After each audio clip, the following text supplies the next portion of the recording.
जान से भी ज्यादा चाहने वाला एक परिवार, शहर का सबसे बड़ा व्यापार और बॉडी पर कपड़े कम, गर्लफ्रेंड ज्यादा। पर इस दिल लगी के पीछे है एक दिल जिसने एक जख्म को नासूर बना रखा है।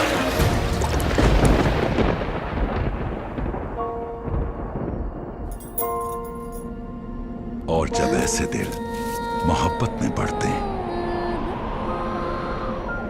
तो कहानियां नहीं, दास्तान लिखते